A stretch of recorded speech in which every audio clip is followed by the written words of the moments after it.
Tem sido uma noite muito especial. Então eu não quero também tomar muito teu tempo, o tempo, né, de estudo que vai estar acontecendo. Eu quero fazer minha mensagem um pouco mais breve do que normalmente a gente faz, mas hoje à noite, tanto a minha parte como a das crianças, como a da cantata, nós vamos estar baseando em cima de um texto, e eu quero que você abra a sua Bíblia aí, em Isaías capítulo 9, que é quando o profeta Isaías profetiza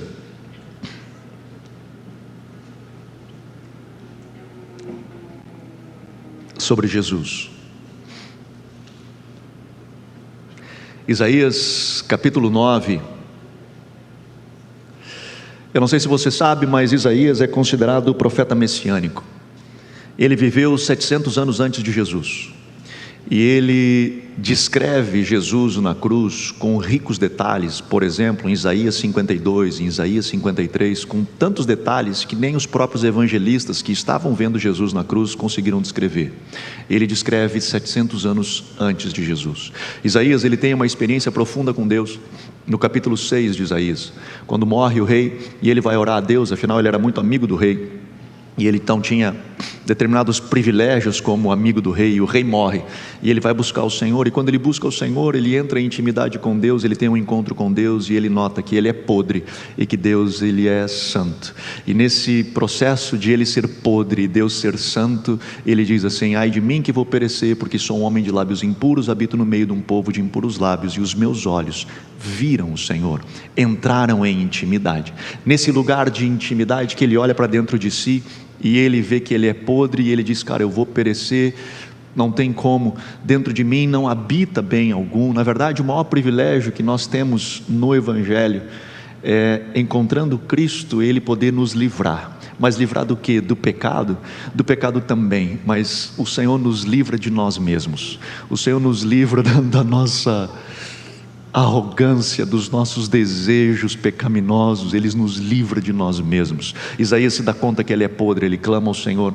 Deus vem com um anjo, pega uma brasa viva do trono, queima a boca, purifica a boca de Isaías, e depois que ele é purificado, santificado pelo Senhor, ele ouve uma voz que diz: a quem enviarei e quem há de ir por nós? E ele diz: Senhor, eis-me aqui, envia-me a mim. Depois dessa experiência de intimidade, que ele entra no Senhor em intimidade, ele começa a ter revelações, e uma delas é quem era Jesus. E ele, no capítulo 9, ele começa a falar sobre Cristo, e ele diz assim: o povo, verso 2, o povo que andava em trevas viu grande luz, e aos que viviam na região da sombra da morte resplandeceu-lhes a luz. Amém.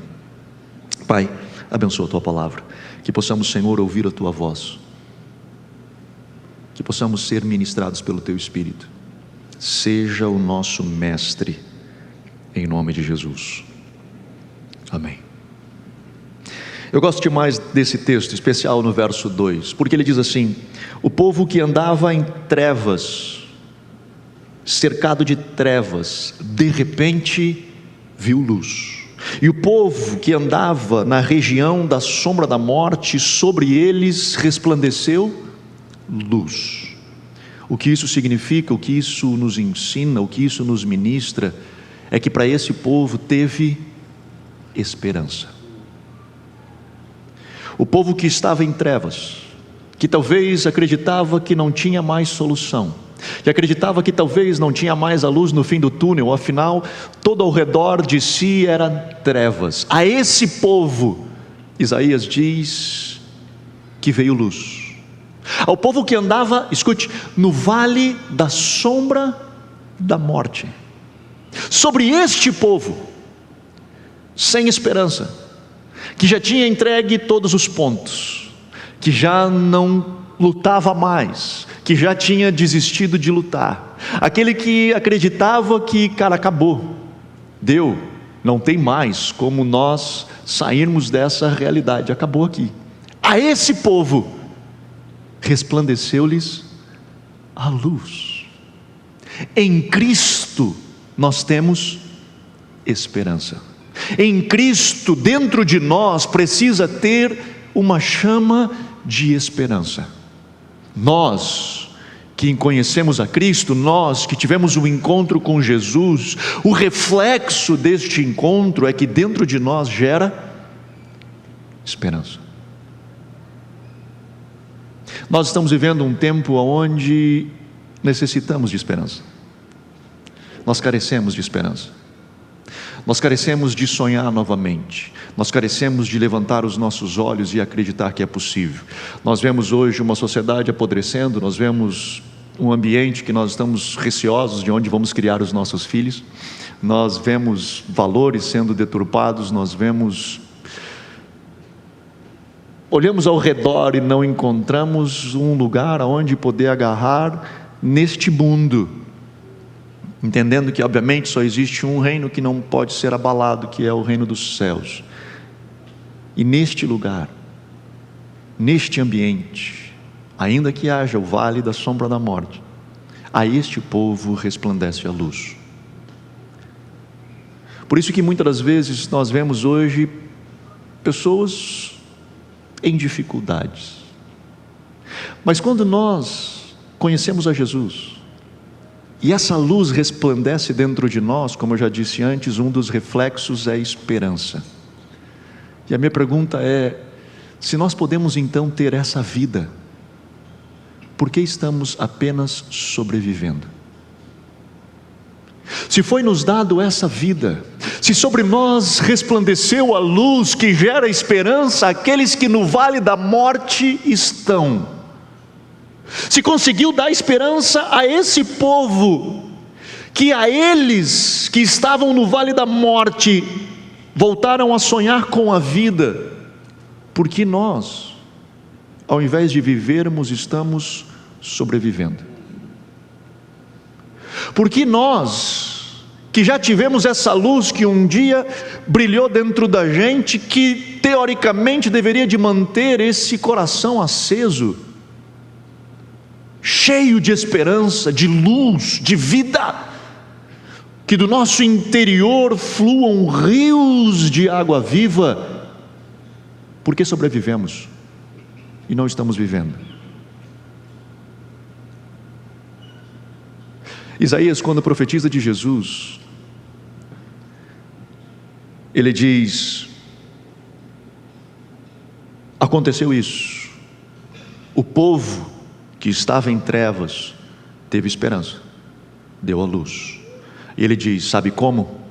Ele fala no verso 6: porque um menino nos nasceu, um filho se nos deu, o governo ou o poder está sobre os seus ombros.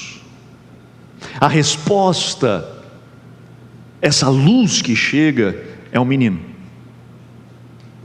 O menino que nos nasce, o menino que vem ao nosso encontro, aonde o governo está sobre os seus ombros, e ele veio para estabelecer o seu governo, ele veio para estabelecer o seu domínio. Nós, e Natal é isso, é o nascimento de Cristo, do Filho de Deus, e comumente nós ouvimos essa frase como um clichê. Nós ouvimos essa frase como ouvimos tantas coisas que são adotadas para dentro de um contexto de religião, e ela é isso, é Jesus, é o nascimento do Filho de Deus, como que se isso fosse qualquer coisa. Escute, eu vou dizer de novo: um menino nos nasceu, um filho se nos deu, mas não é qualquer filho, é o Filho de Deus, o próprio Deus que se manifestou na terra, habitou entre nós. O governo, o poder está sobre os seus ombros, e ele veio estabelecer o seu domínio. E nós ouvimos da sua voz, vimos a sua luz, fazemos parte desse povo, dessas pessoas que talvez em um momento estavam andando de fato no vale da sombra da morte, rodeado de trevas.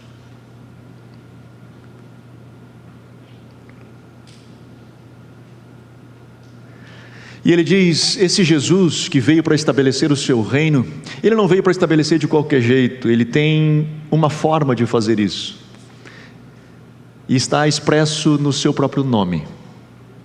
E ele diz: e o seu nome será Maravilhoso Conselheiro. Algumas Bíblias colocam uma vírgula entre maravilhoso e conselheiro, mas o fato é que o original é uma palavra só. É maravilhoso conselheiro, é um conselheiro de fato grande, maravilhoso. Portanto, nós que estamos vivendo neste mundo, nós que estamos vivendo nessa realidade, sim, estamos às vezes rodeados de trevas, e sim, às vezes inseridos em um ambiente de vale da sombra da morte, e muitas das vezes, de novo, escolhemos lutar com as nossas próprias mãos, escolhemos tentar sobreviver, ao invés de viver a vida que foi gerada por Cristo. Nós temos essa tendência natural, e eu vou explicar. Eu não sei o que você precisa, mas imagina, se você tivesse a oportunidade. Hoje nós vemos aí, né, está em moda os mentorias, coaches e coisa arada, e a galera paga uma grana absurda para poder ter horas para sentar com o fulano de tal e poder ouvir alguma palavra. Imagina se você pudesse ter esse espaço, esse expediente com o cara mais sábio do mundo, com o cara mais inteligente, o cara mais esperto, o cara mais cheio de conhecimento do mundo, na sua área em específico, no seu problema. Imagina isso. Eu não sei qual é que é o seu problema, mas o cara mais experiente do mundo, você pudesse ter acesso e sentar com ele por algumas horas, e você explica o seu problema para ele e diz: cara, e agora? Tu que é fera nessa área, tu que já fez tudo, para onde eu vou? Esse é o maravilhoso conselheiro. Esse cara você tem acesso 24 horas por dia, 7 dias na semana. Na verdade, nós fechamos os nossos olhos e entramos em acesso a esse cara. Nós temos acesso ao maravilhoso conselheiro, e ainda assim escolhemos seguir caminhando conforme nós pensamos. Olha que idiotice. Nós temos acesso ao cara mais sábio em qualquer área da nossa vida.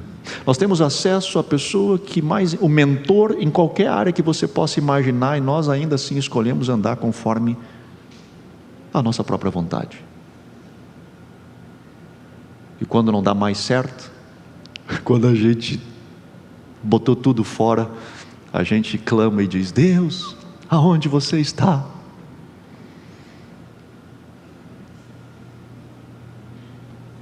Eu acho que às vezes ele queria dizer assim, tentando falar contigo, seu idiota.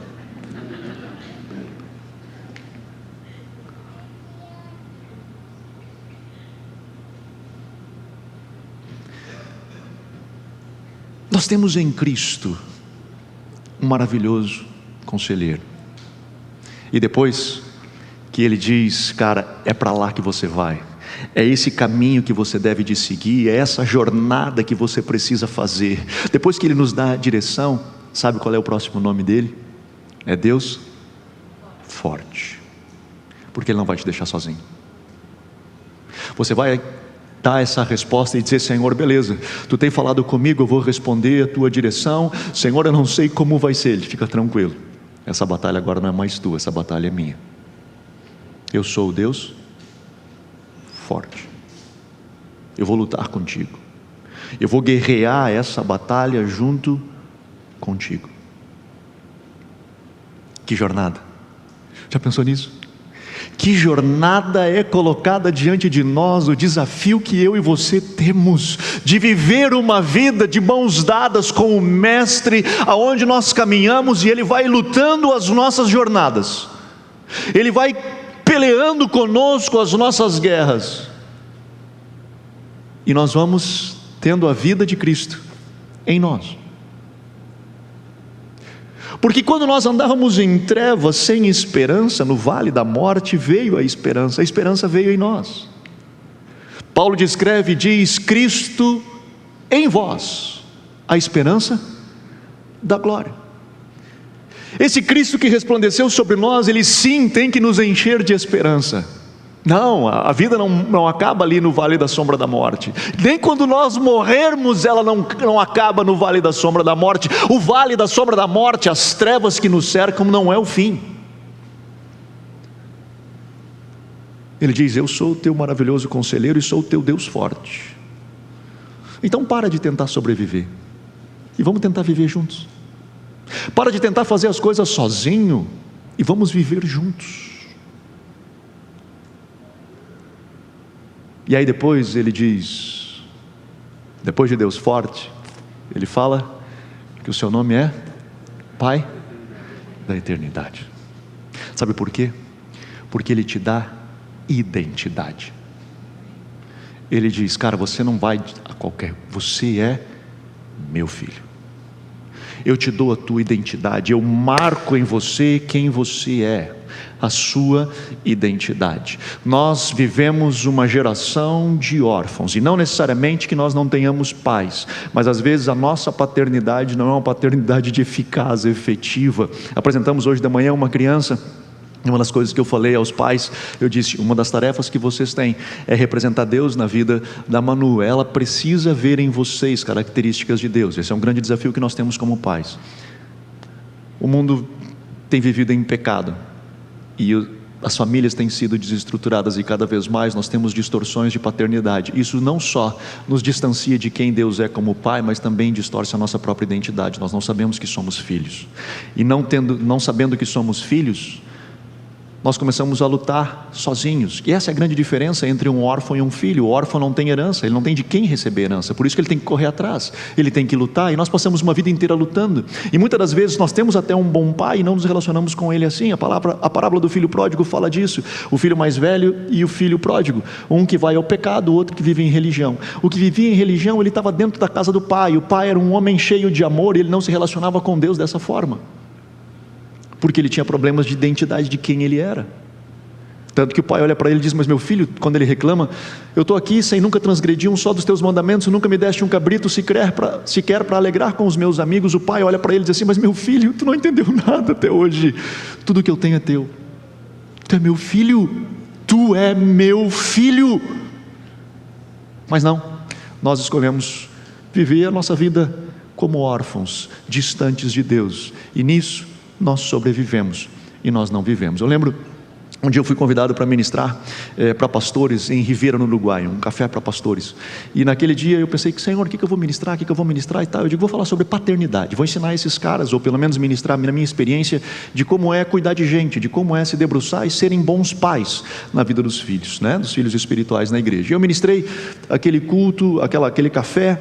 E cara, eu não sei quem aqui já teve essa experiência de pregar, mas quando é muito ruim, assim, tu termina o culto e é muito ruim, assim, aquele dia foi desse dia, foi muito ruim, e eu saí, terminou o culto, eu fui logo, entrei para dentro do carro e digo: meu Deus do céu, me perdoa, fiz muita caca, foi muito ruim, aquele não funciona, cara, não funciona. Às vezes é estranho, né? Porque eu lembro um dia que eu também achei que era muito ruim no culto, preguei muito ruim, e foi tão ruim que eu terminei a pregação e me escondi no meu escritório para não falar com ninguém, né? Eu fiquei uns 40 minutos lá, quando eu pensei: agora acabou tudo, né? Eu vou sair para a rua, está tudo apagado, as luzes apagadas e tal. Eu digo: ufa, né? Não tem mais ninguém para conversar comigo. E aí estava o meu pai lá, aí meu pai chegou assim e disse: Anderson, onde é que tu estava? Eu digo: não, estava fazendo uns negocinho aqui na minha sala ali. E ele disse: não, porque tem o fulano de tal, e era um cara que eu admirava pra caramba, era um cara muito inteligente, né? Um advogado e tal, e ele disse que o fulano estava aqui te esperando até agora para falar contigo, ele queria te agradecer pela palavra, pela mensagem dessa noite. Aí eu fiquei pensando: o que será que esse cara entendeu, né, do que eu falei, porque foi muito ruim. Mas às vezes acontece isso, né, que o Espírito Santo tem misericórdia. Mas naquele dia foi desse tipo assim, era muito ruim. E eu fui para o carro, fui para a casa do pastor que tinha me convidado, fiquei na casa e pensei: pô, pobre desses caras, mano, pagaram uma passagem para eu vir lá de Novo Hamburgo, né, para cá, e eu vim fazer isso. Mas enfim, no outro mês, eu não sei porquê, eles me convidaram de novo para ministrar no café. Eu acho que era porque o pastor era meu amigo, o pastor que organizava o café, só pode, era na igreja dele, então foi por isso. Me convidaram de novo, eu disse: Jesus, e agora como é que vai ser esse negócio? Como é que eu vou ministrar de novo para esses caras? Eles devem estar me olhando assim, digo: não, esse mano de novo, não, né? Não vou ter que passar mais uma hora ouvindo esse maluco. E eu fui orar a Deus e disse: Senhor, não fluiu, a coisa não aconteceu, os caras ficaram me olhando como se eu estivesse falando outro idioma. Talvez, né, porque eles eram uruguaios, eu estava pregando em português, mas Mas lá eles entendem. E Deus falou comigo e disse: Anderson, não tem como eles serem bons pais se eles não entenderem como é ser filho. Eu disse: beleza, Deus, eu entendi. E naquele dia eu ministrei para aquela pastorada como serem filhos de Deus. Tinham pastores ali de 80 anos. Eu lembro de uma senhora, uma pastora de 80 anos, que no fim daquela ministração veio chorando me abraçar e dizendo: pastor, hoje eu entendi o que é ser filha de Deus. Olha isso. Tinha mais ou menos uns 80 anos de idade. Passou uma vida inteira servindo o ministério, talvez lutando para estabelecer o ministério, e não entendia que o Deus dela era um maravilhoso conselheiro, um Deus forte e o Pai da eternidade. De que a vida dela, a relação que ela tinha com o seu Deus era uma relação de paternidade. No seu próprio nome está Pai da eternidade. É Ele quem gera todas as coisas, inclusive a própria eternidade. Tudo é nele, por Ele, para Ele. E nós temos acesso a Ele. Nós temos acesso, Hebreus fala disso, nos achegamos confiadamente junto ao trono da graça. Entramos neste lugar. Filhos, entendendo a nossa identidade de filhos de Deus. E ele encerra dizendo: Marco, vou precisar de ti agora. E ele encerra dizendo o seu último nome. Ele diz, é que hoje da manhã quando eu disse assim, e ele encerra assim, o Marco já levantou. Agora eu falei, ele encerra assim, ele ficou me olhando, tipo, não foi bem combinadinho. Desculpa, te dou outro café depois. Tá. Ele encerra os nomes de Jesus dizendo: primeiro, maravilhoso conselheiro, Deus forte, Pai da eternidade e Príncipe da paz. Nós estamos vivendo um tempo aonde a ansiedade tem crescido cada vez mais. E às vezes nós não sabemos nem porquê, não é? Está tudo certo. Problema a gente sempre tem, né? Problema, cara, tem. Sempre vai ter. Sempre a gente poderia ter um pouco mais de dinheiro. Sempre a gente gostaria de ficar um pouquinho mais novo. Sei lá, ter mais cabelo, sei lá, qualquer coisa. A gente sempre gostaria de ter um pouco mais, algumas coisas. Às vezes sim, às vezes está difícil, né, cara? Às vezes o troço está complicado. Às vezes nós estamos realmente vivendo coisas ao nosso redor que são difíceis, que nós não sabemos, mas às vezes não. Eu sei por mim, às vezes eu olho e digo, cara, por que eu estou tendo não uma crise de ansiedade, mas por que meu coração está palpitando desse jeito? Está tudo bem, não tem nada, mas a gente está aquilo, cara, porque nós estamos inseridos em uma sociedade hoje que tem nos empurrado para isso. Cada vez mais nós vemos crianças olha isso, crianças com ansiedade. Eu até brinquei hoje de manhã, mas é verdade, os caras estão achando a ansiedade está em cachorro hoje, né? Os caras estão tratando a ansiedade em cachorro. Eu digo, eu acho que até é demais agora, mas é muito comum hoje a ansiedade, as pessoas estarem ansiosas, e nós sofremos com isso.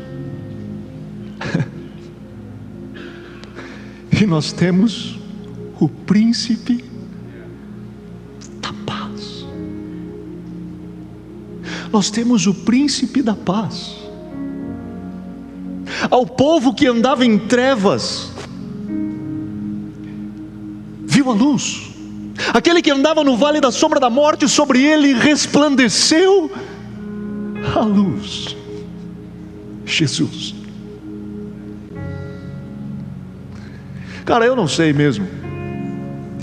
Eu não sei como é que está o seu tempo. Mas nesse Natal, que é o que nós celebramos o nascimento de Jesus, nós celebramos o momento que um menino nos nasceu, um filho se nos deu. Mas não foi qualquer criança, foi o Filho de Deus, a qual o governo está sobre os seus ombros, e ele veio para reinar. Mas ele não veio para reinar de qualquer forma, ele veio para reinar com um nome, e o seu nome, Maravilhoso Conselheiro. Ele é um maravilhoso conselheiro porque ele quer dar conselhos para alguém. Aí, não é para ele, é para você. É o Deus forte, que ele não é forte para ele, ele é forte para mim e para você. O pai, que não pode ser pai sozinho, ele só pode ser pai com filhos. E o príncipe da paz,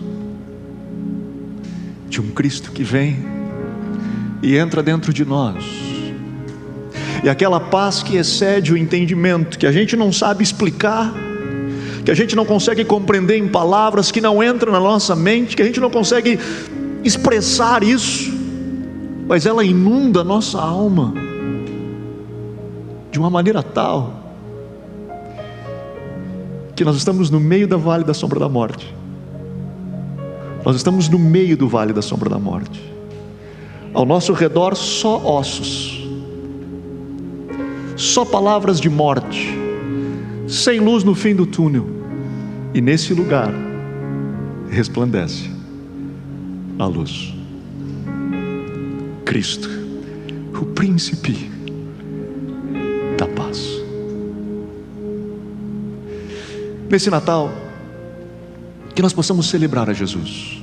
Eu gosto demais desse período, amo, cara, esse período, demais.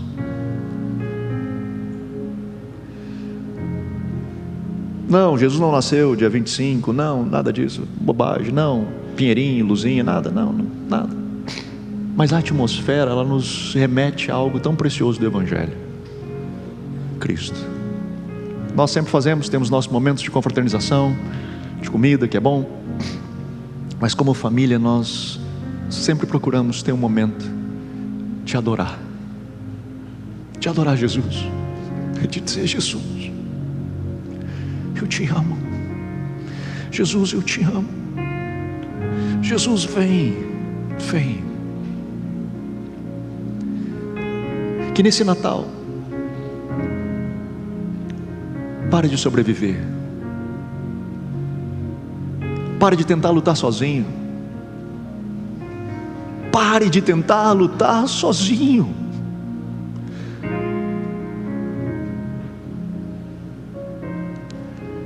Levanta os olhos, porque um menino nos nasceu, um filho se nos deu. O povo que andava em trevas viu uma grande luz. Cristo, em vós a esperança da glória. Amém? Vamos ficar de pé. Aleluia.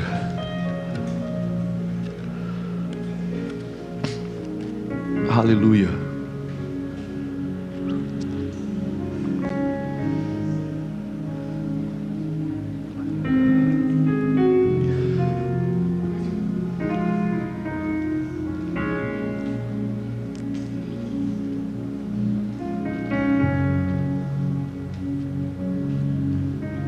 Eu quero encorajar você nessa noite, que nós estamos celebrando o nosso Natal aqui, né? Que você levante os seus olhos a Jesus. Que você levante os seus olhos a Jesus. E que principalmente essa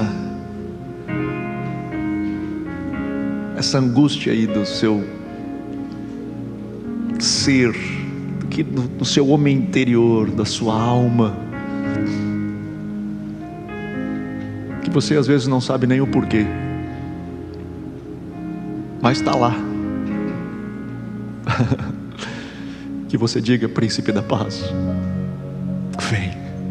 vem sobre a minha vida, vem sobre a minha casa, vem sobre os meus sonhos, vem sobre os meus planos.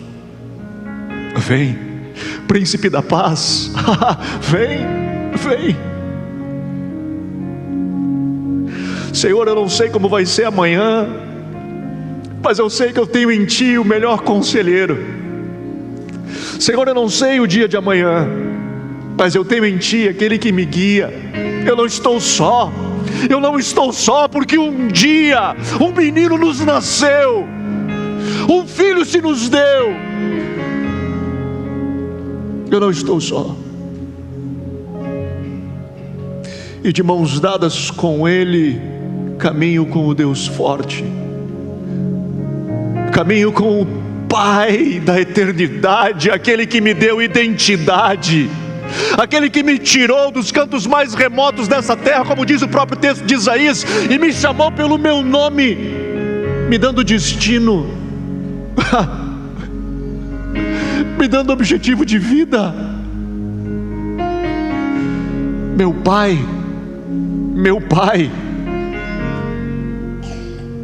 eu não sou qualquer um, é o meu Pai que me chamou pelo meu nome.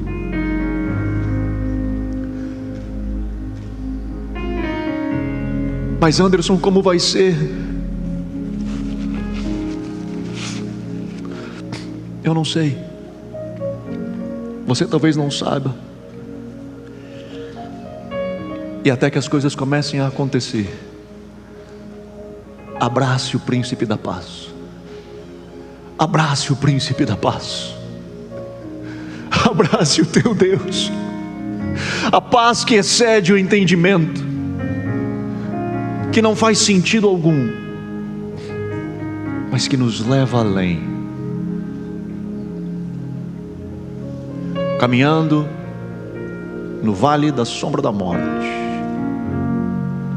pulando por cima de ossos secos, mas com uma paz que excede o entendimento, com uma esperança queimando no peito, e uma segurança de identidade, de um Deus que nos ama. Pai, eu oro, Senhor, nessa noite, por esses que aqui estão, por esses que têm nos acompanhado desde casa.